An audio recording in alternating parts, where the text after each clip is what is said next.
Bonjour, si vous êtes atteint de coulrophobie, ne vous approchez pas des kiosques à journaux, des clowns, il n'y a pratiquement que ça en une ce vendredi.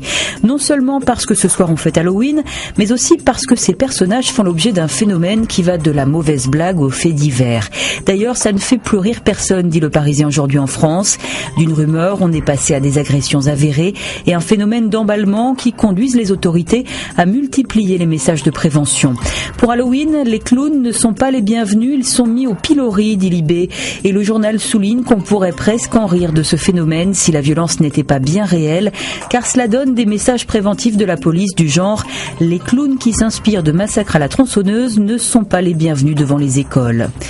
Une peur d'embrasement, un espoir de paix à lire aussi dans la presse de ce vendredi. Ça se passe au Burkina Faso.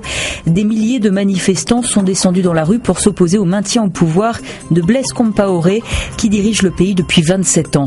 L'armée s'en mêle et annonce un gouvernement de transition, mais la méfiance règne. Le régime titube, dit Libé. Depuis qu'on est né, dit un habitant de la capitale, Compaoré est là, on veut qu'il parte. Tout cela ressemble à un printemps burkinabé. Jetons à présent un coup d'œil aux hebdomadaires en cette fin de semaine et l'on y retrouve le pouvoir dans tous ses états. Un chef d'État seul en une de Marianne, plus qu'une fracture, le magazine évoque une trahison. Les socialistes ont eux-mêmes soldé l'ère Hollande, chacun pose ses jalons pour l'après-défaite. Le chef de l'État, lui, pense encore qu'on l'enterre trop vite. Barack Obama n'est guère en meilleure posture, constate pour sa part Courrier International. Le mythe est en miettes, même les candidats démocrates aux élections de mi-mandat prennent leur distance.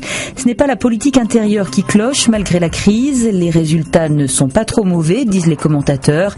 Ce qui ne va pas, c'est la politique étrangère. Obama ne restera pas comme un grand chef d'État, dit-on déjà. Mais alors, qui sont les grands hommes ? Pour l'Express, il faut regarder du côté des intellectuels, des artistes, des scientifiques ou des entrepreneurs.